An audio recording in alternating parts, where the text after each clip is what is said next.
So guys, today being Tuesday, the US Congress is going to continue with the public hearing on the persecution of Christians happening in Nigeria. Guess what? A lot of evidence is going to be, made public because Trump has asked them to dive deep and investigate Nigeria. A whole lot of evidence are going to be presented during this hearing. So guys, Trump is not taking this lightly. Don't forget that recently, Nigeria sent a delegation to the USA. Now we are beginning to get more info on what was agreed on. There are people that US is insisting that they must go in Tinubu's government. People like Metawale, people like the defense minister who just resigned, and all that names that are yet to be made public, that the US is insisting that they must go if the Tinubu's government is serious in collaborating with the US in fighting terrorism. And now take a look at this headline here. This coming from Raymore. He posted this like 24 hours ago, and he said, President Trump asked me and House of Appropriation to investigate the persecution of Christians in Nigeria. As part of this investigation, the committee is hosting a roundtable to continue building on the work we've done so far. We will never turn a blind eye on our brothers and sisters in Christ who suffer for their faith. So, an investigation on Nigeria as regards to the persecution of Christians. So, guys, Trump is not giving up on this fight. If you can remember, I shared with you guys that recently the Americans were in Nigeria to, take some view of what is happening. They flew from Ghana to Nigeria. I mean, they came in for a survey, and it was not hidden. I featured that in one of my videos, telling you guys that American jets have entered Nigeria. They flew from Ghana to come take survey of what is happening in Nigeria. So it's not as if Trump is sleeping. America is picking up all the information. And guess what? Even on the social media, there are a lot of evidence that these people have gathered that is making Trump to say they must see to the end of this. So as it stands now, Trump has mandated Raymore to start investigating. That means digging deep. And they said a lot of evidence are going to be made public during this hearing. Now, see this House of Appropriation. Let me read this. Appropriation Committee to lead joint briefing on persecution of Nigerian Christians and threats to religious freedom. And it went further to say that Washington, D.C. on Tuesday, December 2nd, House Appropriation Committee Vice Chair and National Security Subcommittee Chairman Mario Diaz-Balart, joined by fellow appropriators and members of Foreign Affairs and Financial Services Committee, will convene a joint briefing with the U.S. Commission on International Religious Freedom and other experts to spotlight the escalating violence and targeted persecution of Christians in Nigeria. So the investigation is focused on Nigeria. And it went ahead to say the roundtable will gather critical testimony to inform a comprehensive report directed by Trump. Trump wants them to gather all this information. It went further to say on the massacre of Nigerian Christians and the steps Congress can take to stop the White House effort to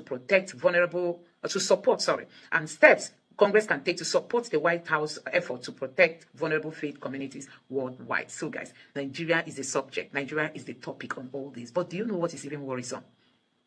The former CDS came out to say that some politicians are the ones sponsoring these terrorists. Look at the terrorists. Just look at them. As you see them there, they are all carrying guns. They are carrying guns. And they are dancing and chanting. They have confidence. Somebody's backing them. Metawale came out to say, not all these bandits are bad. Now take a look at the video.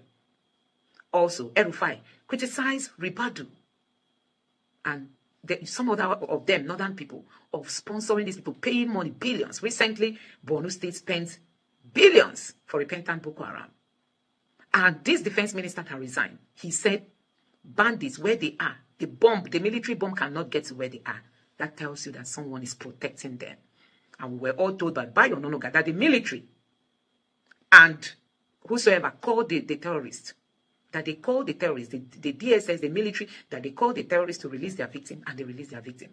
And guess what? This SDP presidential candidate has come out to say that some of these politicians have phone numbers of bandits, of terrorists in their phone, and the bandits have their own. Don't forget that Metawale has been accused of bringing some of these terrorists into his office as a state defense minister. So guys, a whole lot is happening, and that is why Trump is saying he's coming with gun ablazing. He's not going to spare. And the US has been sending their drone to pick up information because this terrorism must end. So guys, I'm just going to allow you to take a look at some of this clip that I've got for you, just for you to see what is happening in Nigeria. Honestly, this terrorism must end. And Tinubu must show the political will to end terrorism in Nigeria. He does not even, his body language shows he is handicapped. As in, they've tied him hands and legs. He can't do anything. Tinubu is not showing leadership. Tinubu is not being at the forefront. Tinubu is silent. Why? Being a southern president. Because he feels the cabals who are the ones sponsoring these things may be responsible for bringing him to power. So without those people, he may not come second term.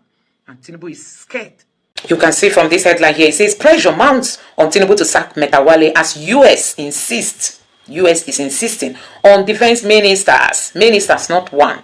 Even the defense minister that resigned, the US is responsible, saying they must go. And these are people Nigerians have been calling out for, protecting the interests of these terrorists. This one says that the US insists on defense ministers' removal before security collaboration. Hey, and see here, this is the Speaker of the House says Boko Haram members found in army recruitment list. Nigeria rep member is speaking, and here it says that defense headquarters probed sudden withdrawal of soldiers before Kebbi school abduction. Because if you follow the news, you know that Senator Abaribe has been on this saying they must probe. Finally, today we saw this headline that the military have started probing them. Don't forget that an APC chieftain came out to say bandits are jihadists, not terrorists. Federal government can't give them terrorist treatments. Can you see how these people are being protected despite all the mayhem they have caused to Nigeria? So guys, I'm going to allow you to take a look at this, and guess what? A lot of evidence are going to be being presented during the hearing by the US Congress. It's going to be hell. I mean, it's going to be hell. US has vowed that this terrorism must end because it's like Nigeria is the headquarters of these terrorists, and US wants to eradicate them, which is a welcome development. Now take your time and watch this video. It's the same, and it's not all of them are criminal. Not all of them are criminal, because if you know, or maybe if you investigate what is happening or what makes them to take those laws into their hand, some of them sometimes were cheated by so-called Nsakai, and I have to ban completely the Nsakai in my state. The Nsakai is those called vigilante group, who normally went to their settlement, destroy their property, and take their animals. So they doesn't have anyone to speak with. So sometimes they are going for revenge. Like if Ntsake attack them, so they will go for reprisals. So that is what exactly happening. And some of them are living in a settlement where close to a village or town, and they sometimes if there is maybe military operation, the military will go and destroy their properties and their animals. So they are angry with such actions sometimes. So sometimes if you are talking to them, you can understand where they are coming from and you can understand their problems. So it is important we as leaders to sit down with those people to understand what is the genesis first. You can't just, jump and conclude that the person is criminal. You have to listen to him. What makes him to go into that activities? So this is what to do. So they are not all of them. It's not all Fulani are criminals. Some are good citizens, but due to some circumstances, they subscribe to such a criminality. It's not about ransom. They just want to pass a message. We can come in. We can do what we need to do. And there are some hardliners in this government that are sponsoring this kind of narratives. They just want to show that they can Islamize this country. They think about Taliban, they think about the Mujahideens, and they want to replicate it in this country. And they don't care what happened. They simply don't care. As long as at the end of the day, there's Sharia, and there is whatever thing they have in their head they want to achieve.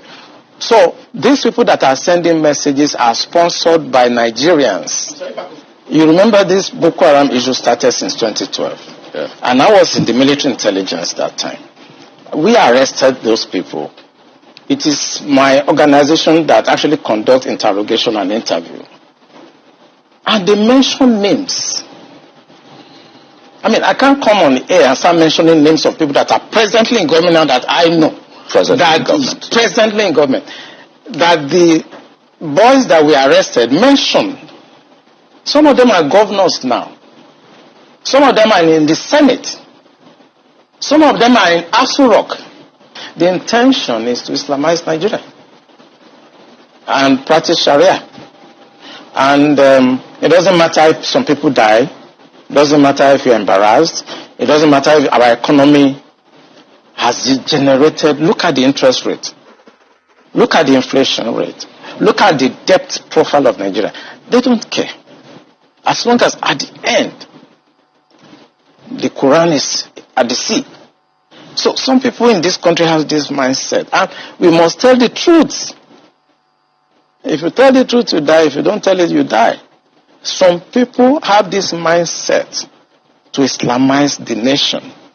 And they are in the government. And people know them.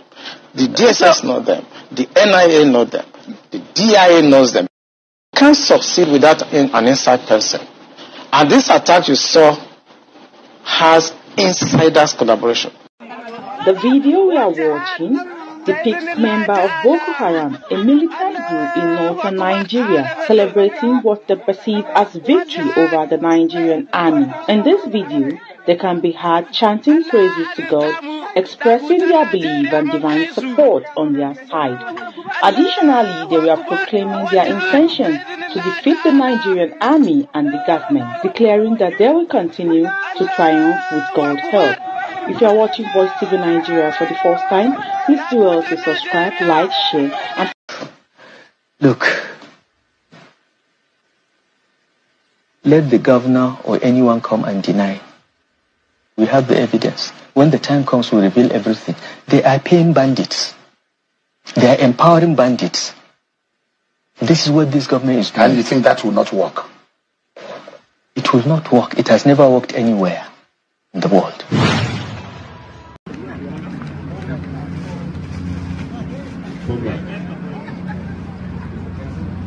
Criminal or a violent person by their targets. Correct. And you look at the targets of recent, and there are those who say, okay, let's take, and you have said that we cannot take away the external influence of what we've seen altogether. Correct. For example, Mr. Donald Trump, who had said they will come to Nigeria gun blazing, and that they will, based on what they are reading, that there is a Christian genocide in Nigeria. And then you see attacks on churches. Churches are not the only ones that are being attacked, but abduction of priests in churches, abduction of traditional rulers, people who have been killed in Kebbi, abducted in school and all whatnot. To you, is there a possibility of a link that these terrorists or these bandits are listening to the political dimension? And I've spoken to politicians on this program who have said, look, Sheung, forget it. This is political. All what we're seeing in the last few weeks or so is politically driven. What do you make of those debates? Well, somehow you can't hold people for their views. But the reality is that our issues, in terms of the security challenges, are multifaceted, implying that just as you have terrorists who have an ideology, you equally have those who are bent on, targeting Christians. And there are also those who are also targeting communities, that is, desiring to displace communities and wanting to stay in those communities to be able to have a voice, or perhaps that could be their bargaining chip, as it were. For whatever reason, there are different reasons. There are those who are also regarded as economic criminals and so on and so forth. So if you now just assume, or if you like, lump the entire thing to be one of those strands, then of course that would be, the analysis would be wrong. And those who also say it's political is also, again, that will be lumping all the issues to assume that all the other issues, do not matter. It's just for you to heap it at the back of the politicians. That's also not correct. That does not mean that some politicians have not taken advantage of the insecurity, or if you like, the state of under governance, as it were, if I may use that coinage, to want to perhaps gain some form of leverage, to give impression that they can do better. Others perhaps want to give impression that, look, to score the point that there is poor governance, they could also instigate certain crises in one way or the other. So those who believe that it's purely political may be assuming their argument, maybe having the argument from that angle.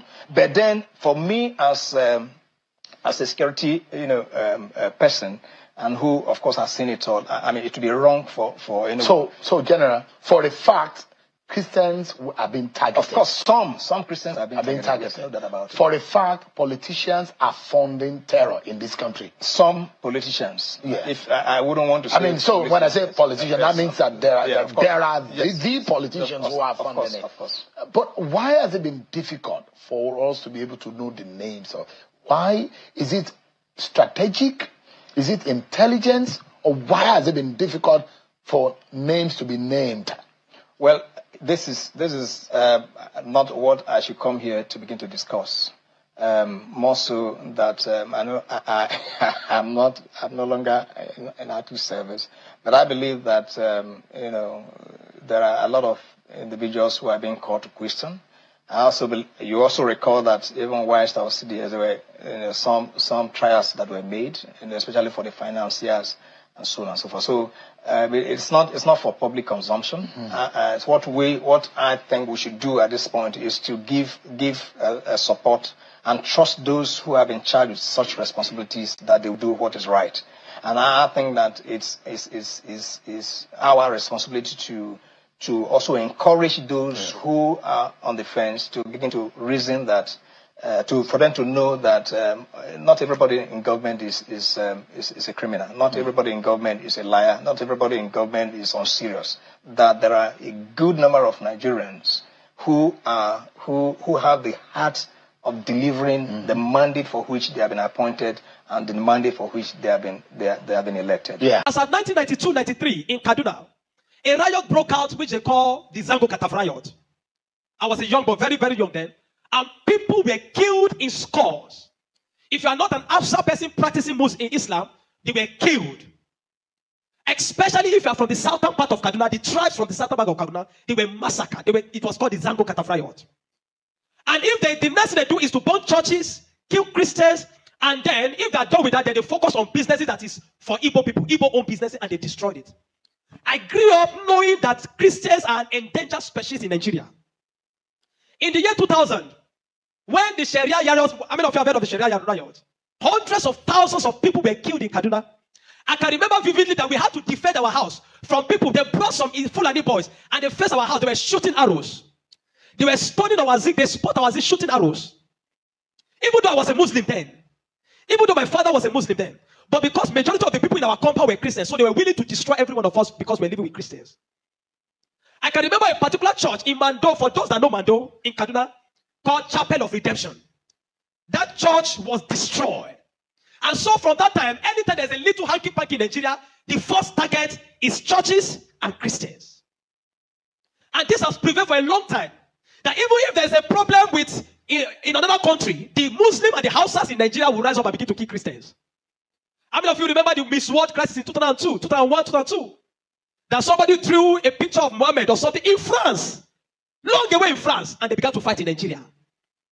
Are you following me? Christians are endangered species. Now let me give you, and that's how it has continued. Scores have been killed, and they focus on regions where there is a mixture of both Christianity and Islam. If you look at states like Kaduna, states like Plateau State, states like Nasarawa, states like Taraba, states like Benue, states like Bauchi, states like Gombe, states like Borno. These are places where they focus on because they intend to eliminate every living Christian in that place. Anybody that debunks it is a total lie because I have grown and lived in the north. I've spent 80 to 80% of my life in the north, so I understand this thing. Several times, I cannot forget the Sharia riot. We were running for our lives.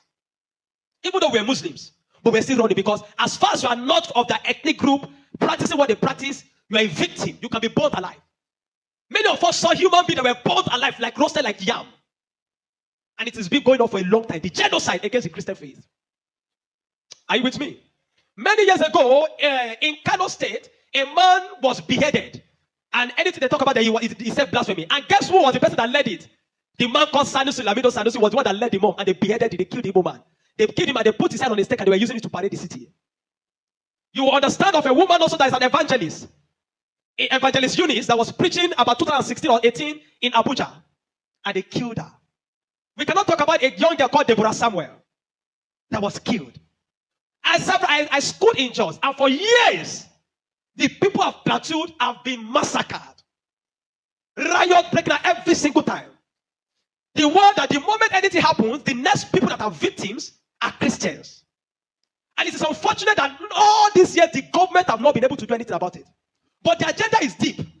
Are you with me this morning? Why am I saying? Because I don't want us to be an ignorant people. If we're ignorant people, they'll control the narrative. And these days, let me tell you this truth. God will not come and fight for you. Remove that thing from your mind. If Christians don't rise up, pray from now till tomorrow. God is not coming to fight for you. Are you with me? Now, in the year 2009, Boko Haram started. Boko Haram started because of a section. It was a political movement.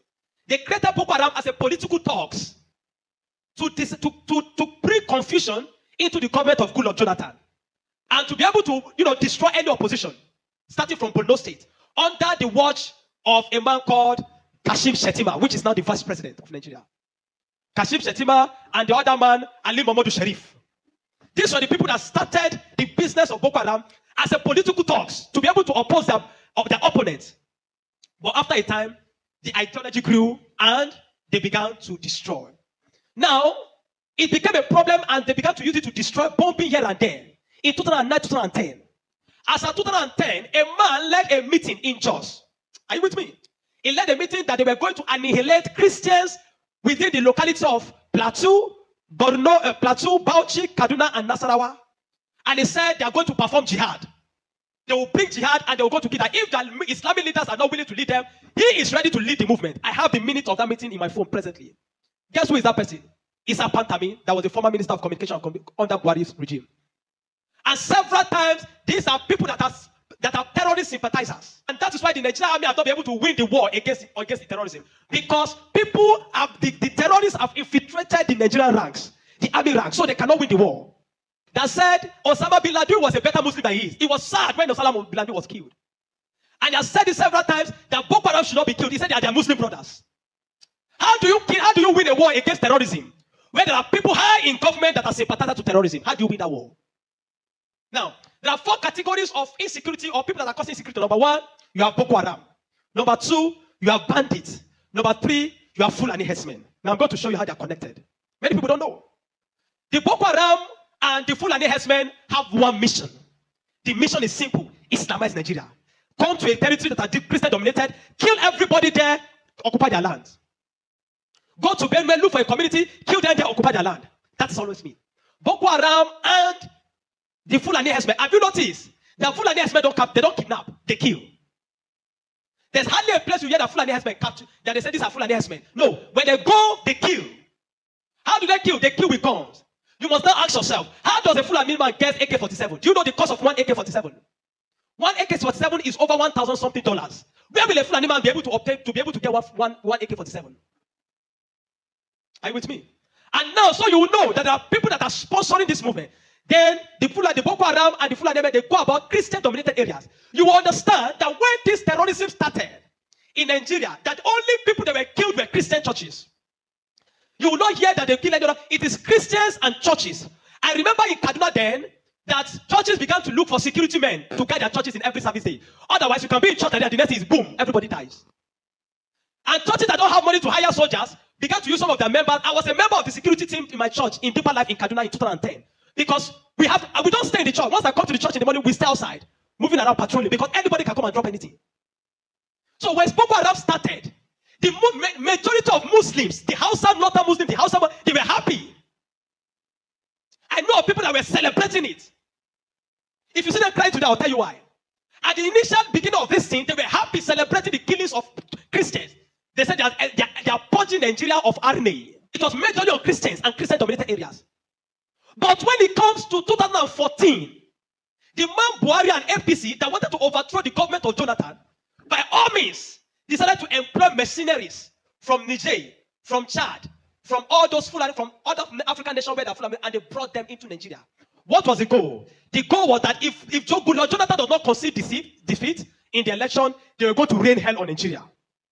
So they brought in these mercenaries, and they equipped them with rifles, the Erufais, the Buharis. Are you with me? The Erufais, the Buharis. Every one of these people called APC, they brought in mercenaries and armed them in the bushes and told them to wait. The moment Goodluck Jonathan did not concede defeat in the election, they were going to start. But unfortunately for them, Goodluck knew of the assignment. He got intel about it, and because the man said his ambition does not worth the blood of millions. So the man conceded defeat and left. And so they declare APC winner. Now, you have already brought people from different parts to come and fight. But what they wanted to come and fight for did not achieve anymore. So now they left those people in the bush. They left them with guns and ammunition in the bush. And when Buhari became the president, he abandoned them. Instead of them to settle them and let them go back, they abandoned them. And the people saw Nigeria as a place that is good. And the people decided to remain in Nigeria. Those are the people that started bandits. Before, we don't have anything like bandits. Banditry started under the watch of APC, under Buhari, because they were the ones that brought them in.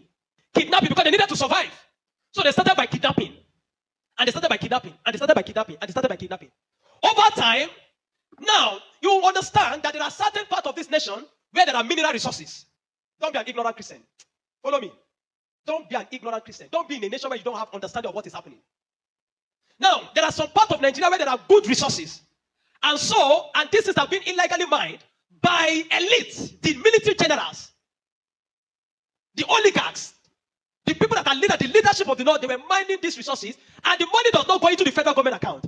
So what they do is that they employ the services of this banditry to create two things. Number one, to create diversion.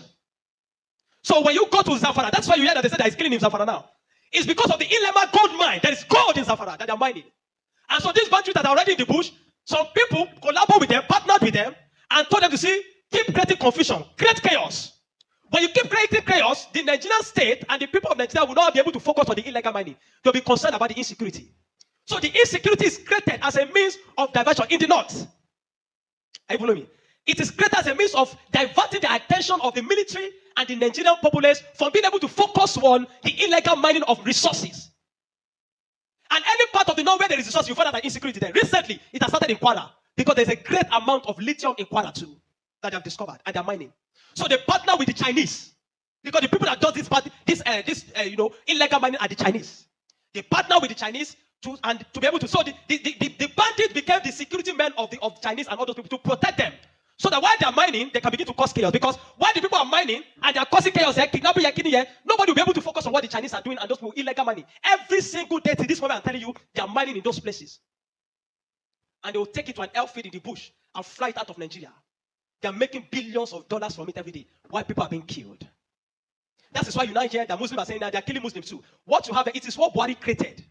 The APC-led administration created, the banditry they created, is what is affecting the North now.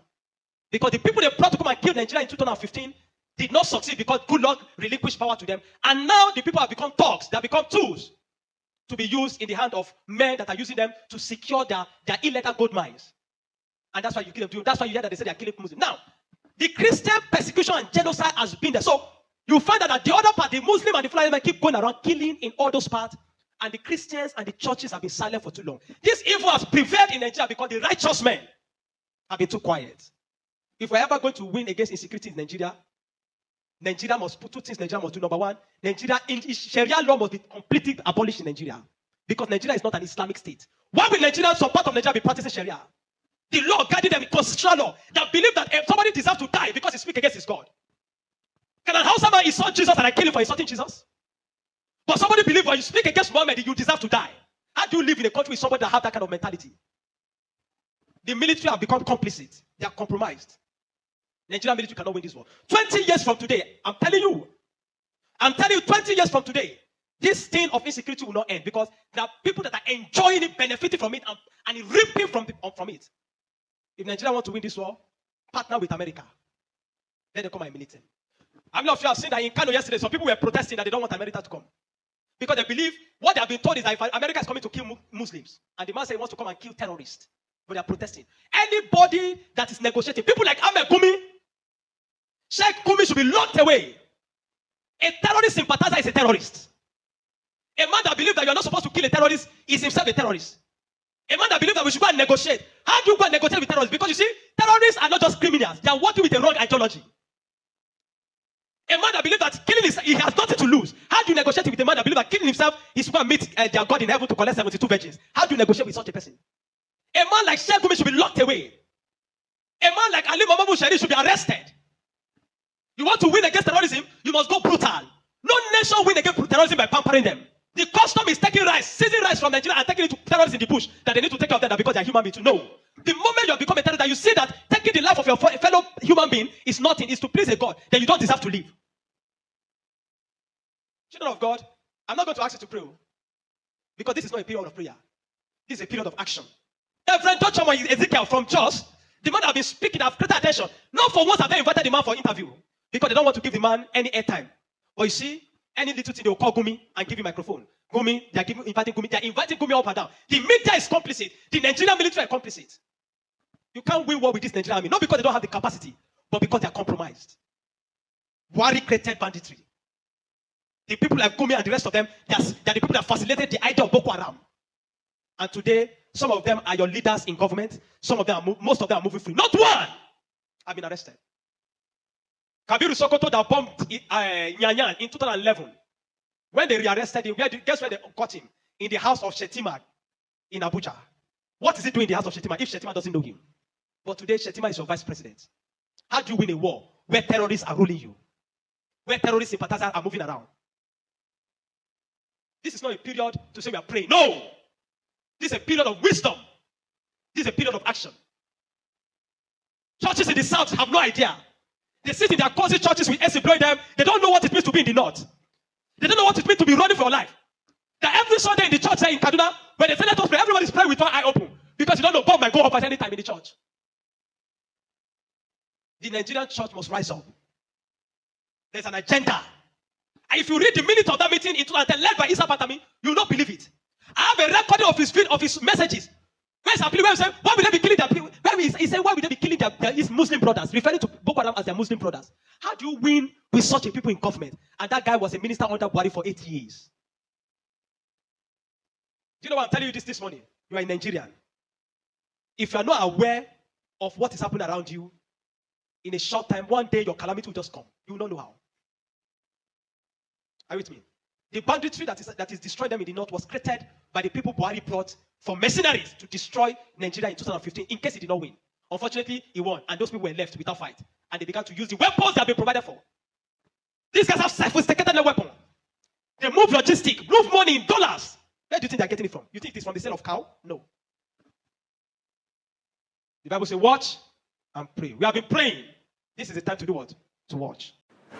There is no negotiation with terrorists. What you have are official terrorists and bush terrorists having a conversation. So what you call negotiation is the discussion about sharing formula between the official terrorists who bring the money and the unofficial terrorists in whose name they are collecting the money. It's a racket. They are running a racket in front of you. There's a lot of money in government, and insecurity is one way to collect it without receipts. That's what they are doing. They're just scamming the Nigerians. There is no insecurity in the land that Nigerian armed forces and Nigerian police cannot get rid of under a good presidential system, under a good presidency. They will get rid of it. What they are doing is just scamming you. Just that they are constructing roads to nowhere. They are building bridges that will never finish. There are a lot of projects in the sky. They found out that all other projects, you ask them, where is the road? Where is the bridge? Where is the school? But if they inundate you with insecurity, you cannot, and they say they have rescued 500 children, and 500 billion is gone. You cannot ask for receipts. If they are in the bushes, exchanging food and drinks with terrorists, and tell you that they have spent 4 trillion to keep you secure, you know you can't ask questions. That's why the president will tell you, every president will tell you, I will finish them. But when he comes in, they finish him with money. And he feels, okay, this is an easy way to raise money for campaign. That is why Nigeria has, in the world of hotel business, Nigeria has the highest number of military generals owning hotels, estates, and everything, on a salary of how much? All right, let's look at, let me play the devil's advocate.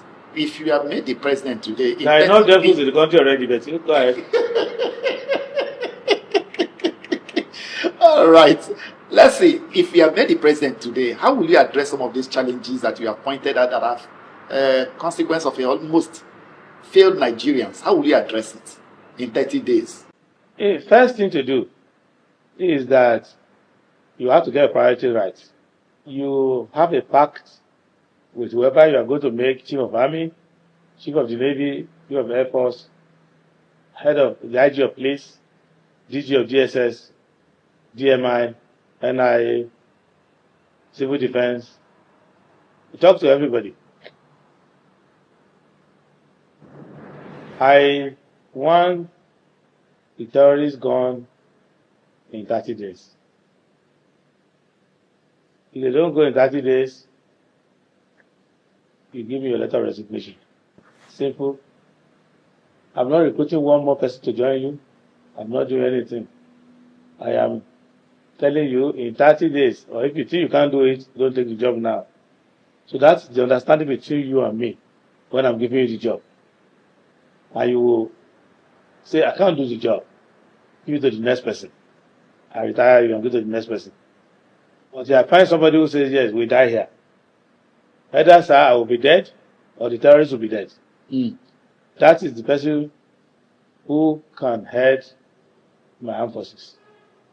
Anybody who wants to go and run for governor later, saving money for it, go and find out what is the trajectory of all the service chiefs we have been having since 2008, when they foisted this scam called Boko Haram on us.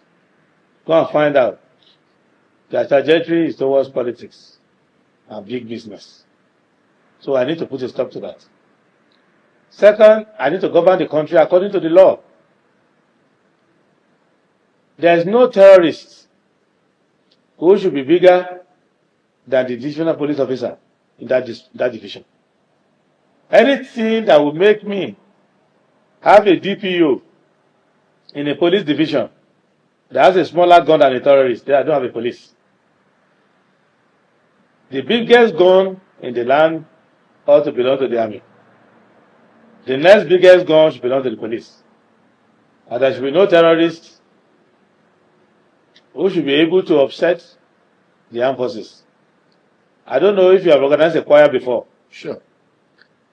Once your choir members are up to 45, you must buy Panadol extra to coordinate them. Imagine an untrained person who happens to be a fanatic or a lunatic, and he says he's setting up a band of terrorists, and they are occupying territories the size of a state. How are they financing it? The logistics of it, the communication, and the whole country cannot raise an army to defeat them. If a terrorist is recruiting, before you can get 1,000 people, the government will know that it's a terrorist already. Government can quietly recruit 100,000 soldiers and nobody will know, and train them. A terrorist can be sponsored by 2 or 3 countries. Nigeria has 146 international friends. Many of them have treaties with us that will not stop them, that will not allow them to give excuses not to assist us. And many of the terrorists are well known. They have telephone numbers of governors. And every commissioner of police in the state has a telephone number of terrorists in that state.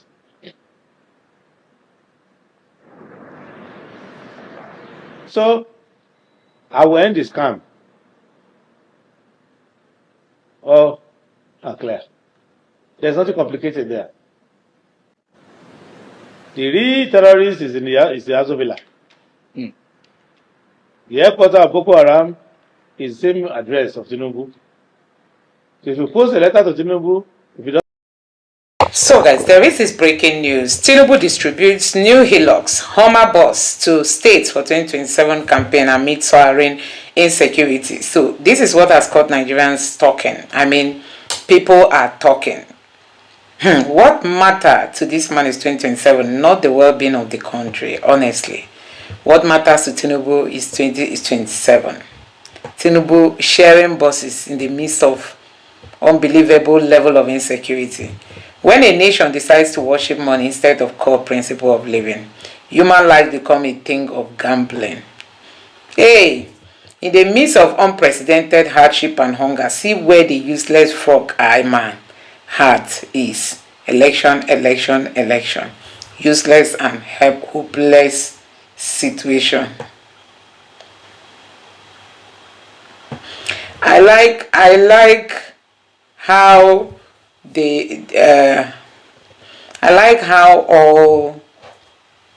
all branded makes it easy to identify for stoning by angry citizens when elections start, allegedly. This person say, if you see and you easily identify, this man not send anybody. Hey God, we've never had it this bad.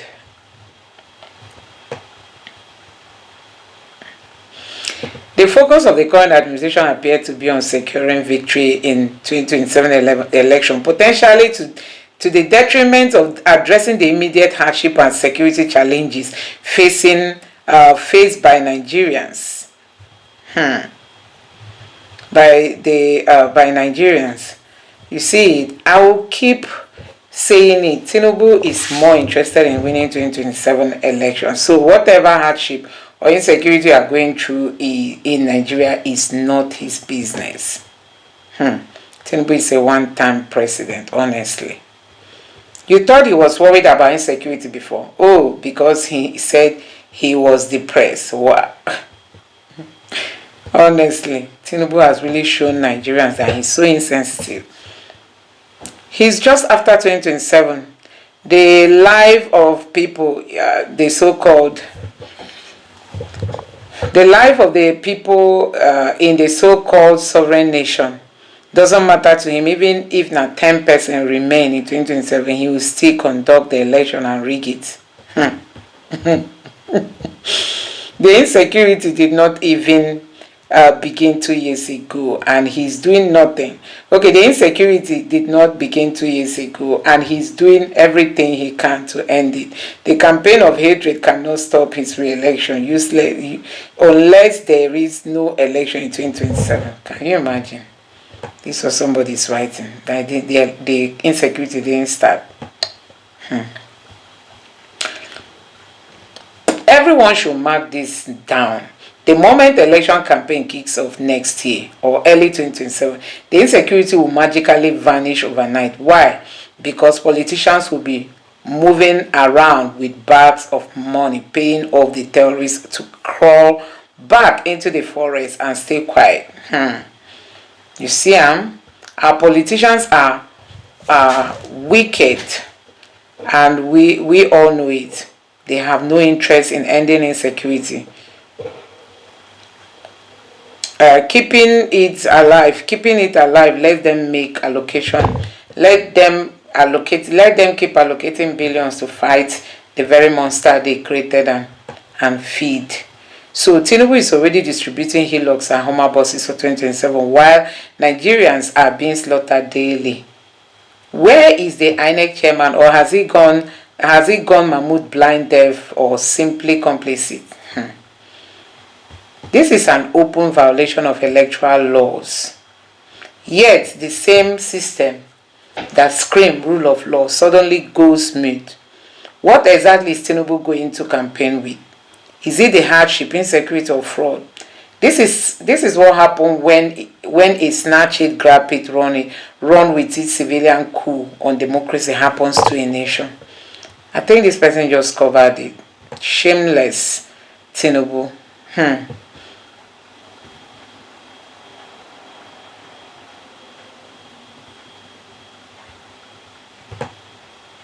The Quavo.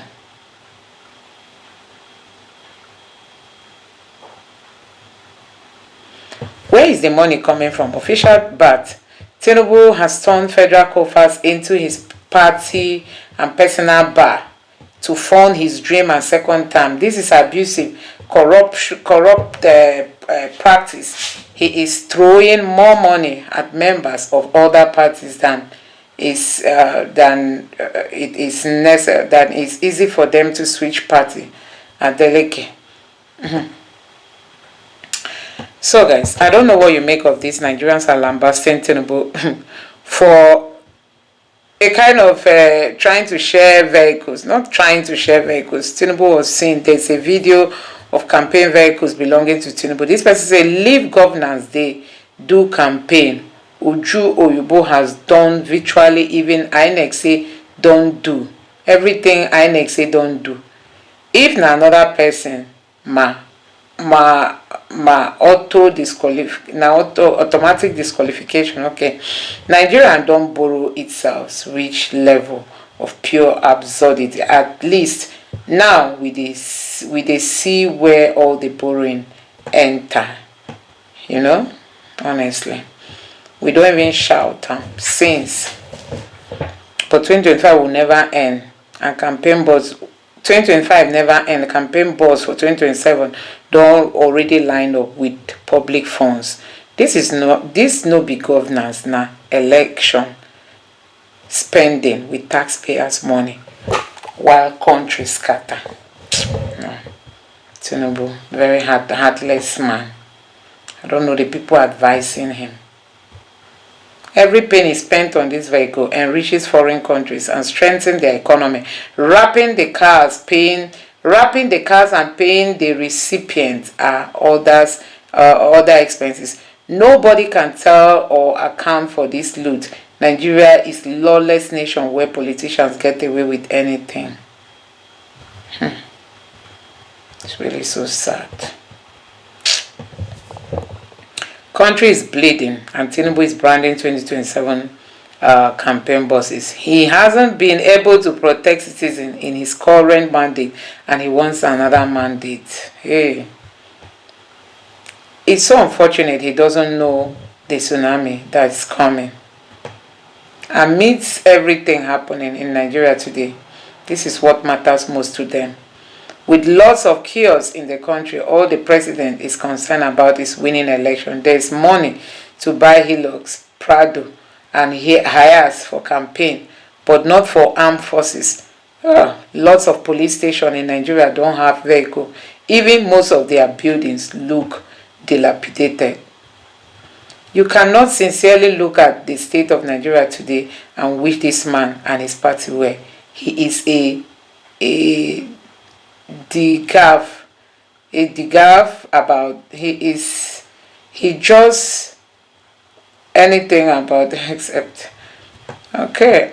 This person say I said it all. This man cares about 2027.